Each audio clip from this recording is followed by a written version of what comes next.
What's going on, everyone? So I want to talk about kind of like my dream trade scenario based on the players that are currently available that we know could be realistic for the Lakers. Obviously, like my dream scenario would be to trade Reeves for Jokic or something, like that would be ideal. But in all seriousness, in like reality, what we actually know the Lakers have targeted and touched based on, tried to acquire, I do think that there is a pathway to make this work. Obviously, right now, I don't believe there is because everyone's asking prices still insanely high. You've seen trade talks essentially just die on all fronts, not just the Lakers side, but all fronts, right? I do think they start to pick back up once we get closer to training camp. I do think you're going to start hearing the trade rumors start to kind of ramp up for all teams, not just the Lakers, once you get like a week or two away from training camp, because right now teams are kind of like, so let things marinate.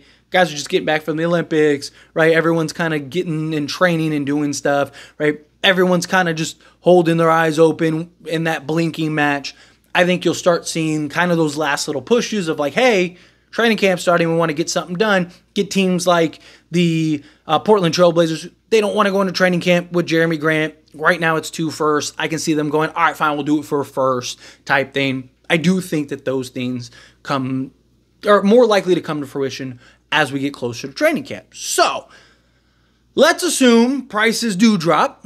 Assume and have this conversation. Just fun topic, right? Let me know yours down in the comments below. Again, just fun conversation. Not like there's a ton of stuff going on, right? It's not like there's a ton of news to talk about. So in the meantime, let's have some fun and kind of explore different scenarios and ideas. So my ideal trade scenario, I have two.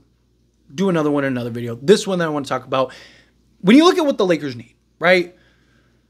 3-and-D wing, center position, point of attack at the guard position, right? You have two redundancies in D'Angelo Russell and Austin Reeves. I like them both. I like D'Lo a little more personally. It's just me personally. I just think he's better as a volume shooter. He's been better off ball. He's the better playmaker, right? Reeves, I like Reeves still, right? I totally okay with playing Reeves. But I think both of them together, they're too similar. You need to kind of shake that up. You need something that is kind of almost polar opposite, right? You need that athleticism. You need somebody that can defend. You need somebody that can be out on the perimeter, okay? You also need, again, 3-and-D wing. You have Rui Hachimura. You have Jared Vanderbilt. One guy, excellent offensively, terrible defensively. One guy, elite defensively, terrible offensively, right? If you could marry the two together, that would be perfect. Probably be the best small forward in the league, but unfortunately, it doesn't quite work that way. So you're kind of stuck with one or the other, right? And then also you have LeBron James. So Rui kind of becomes redundant because Rui's best at the 4 spot, right? He is closer to a true 4 than he is a 3. He's just been able to kind of masquerade as a 3 and kind of fit into that role. So you have 3 positions, right? And then obviously upgrade at the backup center position, somebody that can slot alongside AD, somebody that can start in place of AD at times when he needs a night off, right? Somebody that can come in and really make an impact. Problem is, all the contracts are very expensive, and Lakers have to be able to give up enough assets and pieces in order to make trades work. So again, little working. Right? Now, you could do this in 3-team deals or whatever, but I do think that there is a path. Something I've always talked about. Lakers need this right? Jerami Grant right? Bruce Brown Cam Johnson right? Wendell Carter Jr. right? They need multiple guys to really raise the ceiling. Does Jerami Grant by himself make the Lakers better? Yes.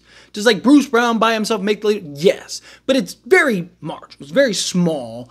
Compared to now, if you get 2 guys, if you get a 3rd guy, right? I just think collectively now it really makes strides. You get 2 guys, now you could potentially be in contention status. Look at a team, for example, like the Dallas Mavericks, right? A lot of question marks, a lot of are they going to miss the playoffs again at some points, right? They just weren't very good at some points, and then it was okay, they're going to be a playoff team, all right, fine. And then they just got PJ Washington, Daniel Gafford, 2 role guys, 2 guys that no one expects to have this huge, significant impact, and it changed the tides for Dallas. It's kind of what I could see happening with the Lakers, right? Same type of thing happened, 2 seasons ago, where go get D'Lo, Beasley, Jared Vanderbilt. Yes, Beasley was basically irrelevant, but you saw like, oh man, a couple pieces added to the Lakers. They're in the conference finals. I could see the same thing kind of happening for the Lakers once again. So, perfect world, right? I like Cam Johnson. I like Jerami Grant, right? But I like Jerami Grant more.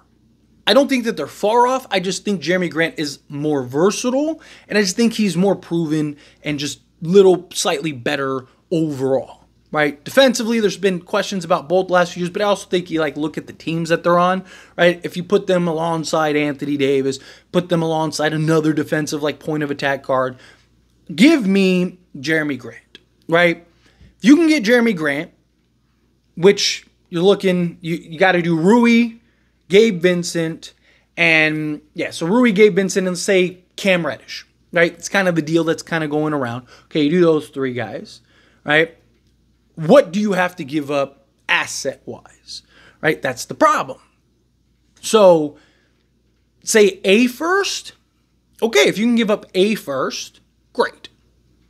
Okay, say you got that deal done, boom. Jerami Grant is now officially a Laker. Next step, I think you need that point of attack guard. I think you got to get somebody that you can slot alongside, somebody basically replace D'Angelo Russell. I know people go, why do you talk about D'Angelo Russell trade? Why don't you talk about Austin Reeves trading? Because the Lakers have said time and time again, they're not going to trade Austin Reeves unless it's for a star, right? I have said numerous times, I'm okay with trading Austin Reeves and keeping D'Angelo Russell if the deal and the trade makes sense, right? Fortunately, they're not going to do that. So no point in saying, oh, trade Austin Reeves for this guy when it's not going to happen, right? Also, D'Angelo Russell's making more money, so it makes more sense for the guy that I want, which is, give me Bruce Brown. I've thought about Bruce Brown a lot. There was a point in time where I was like, stay away from him. Didn't really like him at all.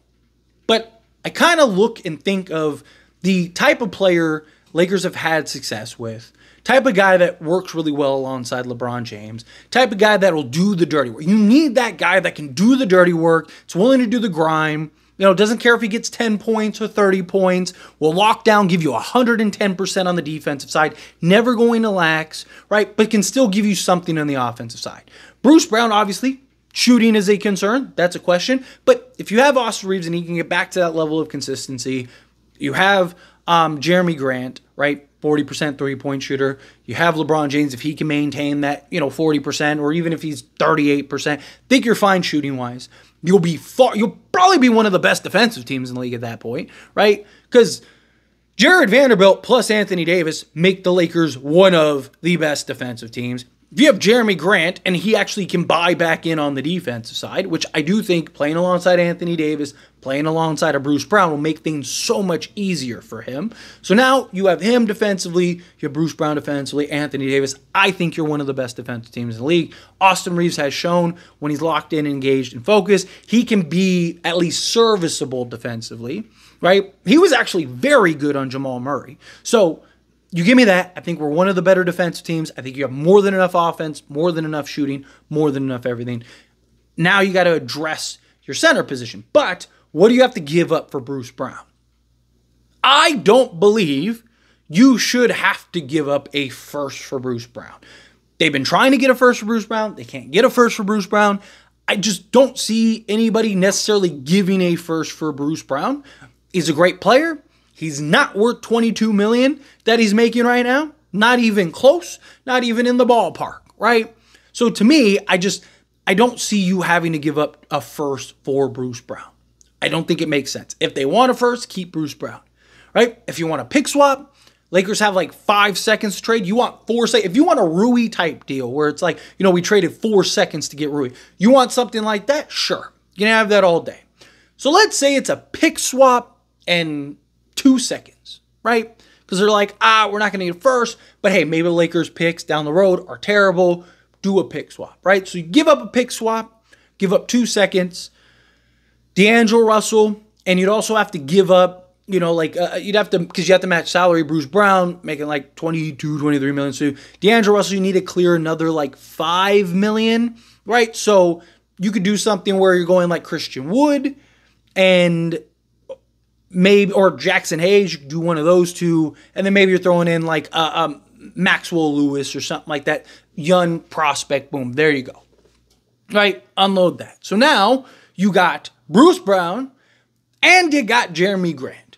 Got those two guys as your point of attack. Again, gotta solve the center position.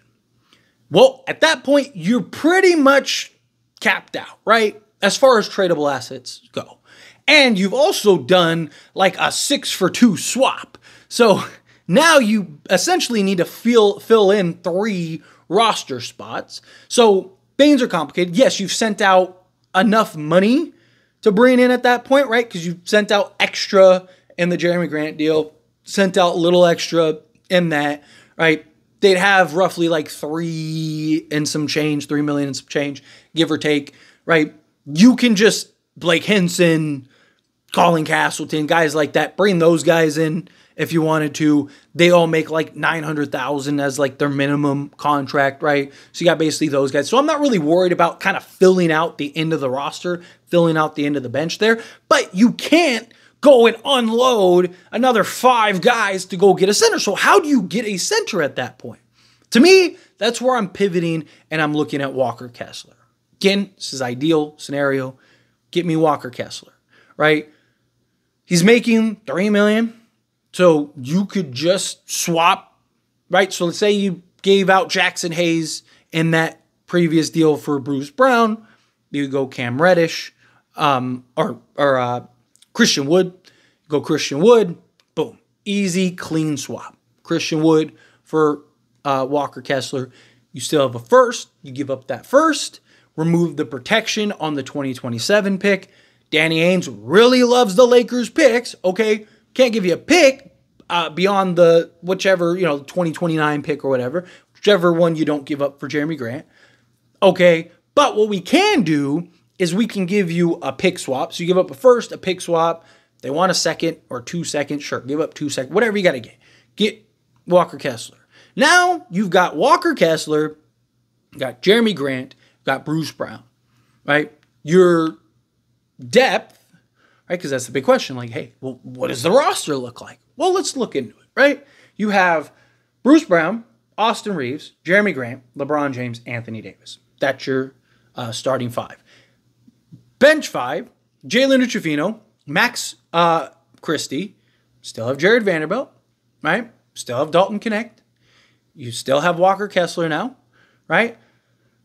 Sounds like a pretty good 10 to me. Now, you do have to fill in another, like, 3 guys, right? Okay, well, like I said, bring in Blake Henson, bring in Armel Traore, whomever, right? Or bring in Quincy, right? Whoever, right? Just bring in the 3 guys. Their contracts are like $900,000 each. All 3 of them combined, you'd be able to clear what you need to clear. Hair your chinny chin chin, but it doesn't matter as long as you could be $1. As long as you're $1 under, you're good, right? Or 1 cent under, you're good, right? Luckily, it's not like a within range. It's just like, hey, you have to stay under this threshold. To me, at that point, now the Lakers are the best team in the league, in my opinion, because you have point of attack defense, you have perimeter defense, you have shooting, you have versatility, you have size, you have experience, you have everything that you could want. You have depth and a bench and a really good solid 5 off the bench that can come in, still have youth. I mean, your bench is very youthful. Right? Again, Jalen Hood-Schifino, Max Christie, Dalton Connect, Jared Vanderbilt, and Walker Kessler. I mean, that could be your starting 5 of the future at some point, right? I think you have a really nice balance of youth, veteran experience, talent, right? Development, everything that the Lakers could want. Let's go win an NBA championship. Again, just a fun conversation. But as always, pass question on you. Let me know your thoughts and opinions down in the comments below. What do you think? How do you feel? What are your thoughts? Do you agree with me? Do you disagree with me? Do you think that would be ideal? That would be perfect? Said I got a couple in the tank. I got a couple in the noggin that I want to kind of go through. Again, just fun conversation videos. So let me know yours down in the comments below. Let me know if you like these videos, if you hate these videos. How do you feel? Whatever your thoughts are. Love to hear it. So let me know down in the comments below. Do you love it? Do you hate it? Do you like Walker Kessler? Do you like Bruce Brown? Like Jerami Grant? Do you think that's enough to make us a contender, win a championship? I do, but love to hear what you think That being said, if you haven't liked this video, hit that like button. Helps me a lot. So we enjoy these types of videos. Truly appreciate it. Not subscribe channel, hit that subscribe button. Turn on the bell notifications. Appreciate y'all. See you in the next one. Thank you.